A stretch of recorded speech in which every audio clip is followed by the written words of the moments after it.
Hi everyone, నేను doctor Shweta, MDS prosthodontist and implantologist, managing partner at Tooth Docs Kondapur.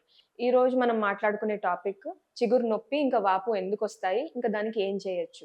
మామూలుగా most common reason చిగురు నొప్పి లేదా వాపు రావడానికి ఏంటి అంటే పువర్ ఓరల్ హైజీన్ మెయింటెనెన్స్. అంటే సరిగ్గా టీత్ క్లీన్ చేసుకోకపోవడము, గమ్స్ కేర్ సరిగ్గా తీసుకోకపోవడం వల్ల చిగురు నొప్పి ఇంకా వాపు అనేది చాలా కామన్‌గా వస్తాయి. ఇలా ఉన్నప్పుడు ఏమవుతుంది అంటే క్యాల్కులస్ అండ్ టార్టార్ అని అంటారన్నమాట. ప్లాక్ డిపాజిషన్ ఎక్కువయ్యి అది గార పట్టి పట్టి హార్డ్ అయిపోవడం వల్ల అక్కడే టీత్ మీద స్టక్ అయి ఉంటాయి. దీనివల్ల ఒక ఏరియా ఆఫ్ బాక్టీరియా ఉండి మీ గమ్స్ ఫస్ట్ ఇన్ఫెక్ట్ అవుతాయి. దానివల్ల స్వెల్లింగ్ వస్తుంది.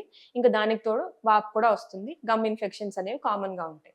ఇది కాకుండా మోస్ట్ కామన్‌లీ గమ్ స్వెల్లింగ్స్ రావడానికి రీజన్ ఏంటి అంటే ప్రెగ్నెన్సీ రిలేటెడ్ గమ్ స్వెల్లింగ్స్. ఇవి హార్మోనల్ చేంజెస్ వల్ల మామూలుగా చూస్తూ ఉంటాం. అది కాకుండా కొన్ని బీపీ ఇంకా షుగర్ మెడికేషన్ కంటిన్యూయస్‌గా చాలా ఇయర్స్‌గా వాడడం వల్ల గూడా గమ్ స్వెల్లింగ్స్ అనేది చాలా కామన్‌గా వస్తాయి.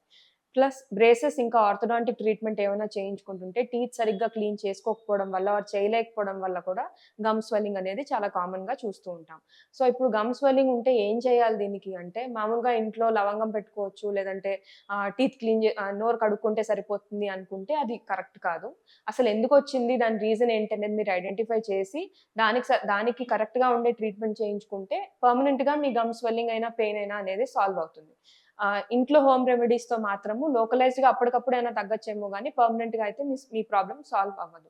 సో, మామూలుగా గమ్ స్వెల్లింగ్‌కి చేసే కామన్ ట్రీట్మెంట్ ఏంటి అంటే టీత్ స్కేలింగ్. అంటే అల్ట్రాసోనిక్ స్కేలింగ్ అండ్ పాలిషింగ్ అని అంటామనమాట. సో, టీత్ స్కేలింగ్ వల్ల మెయిన్ అడ్వాంటేజ్ ఏమొస్తుంది అంటే ఆహ్, ఫస్ట్ మీ డిపాజిట్స్ తీసేయడం వల్ల ఆటోమేటిక్‌లీ గమ్ నార్మల్ హెల్త్ చేసేసిన ఒక 2 ఆర్ 3 వీక్స్‌కి నేచురల్‌గా దాని షేప్ అండ్ ఫార్మ్‌కి వచ్చేస్తుంది. ఇవి కాకుండా ప్రెగ్నెన్సీ రిలేటెడ్‌గా ఉన్నా, లేదంటే మెడికేషన్ వల్ల ఏమన్నా ఉంటే మాత్రము ఫస్ట్ మీ ఫిజిషియన్‌కి రిఫర్ చేసి ఇలా గమ్ స్వెల్లింగ్స్ వచ్చాయి. మెడికేషన్ మార్చమని చెప్తామనమాట.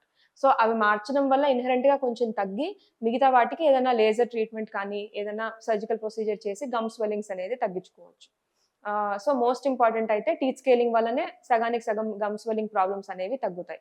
వదిలేస్తే మాత్రము టీత్‌కి కింద క్యావిటీస్ వచ్చి మళ్ళీ పళ్ళు తీసేదాకా కూడా వెళ్ళే ఛాన్సెస్ ఉంటాయి. సో, ఎందుకొచ్చిందనే పాయింట్‌ని ఐడెంటిఫై చేసుకొని, దాని ప్రకారం మీ డెంటిస్ట్ దగ్గర అడ్వైస్ తీసుకొని సజెషన్ ఫాలో అయితే గమ్ హెల్త్ ఇంప్రూవ్ అవుతుంది.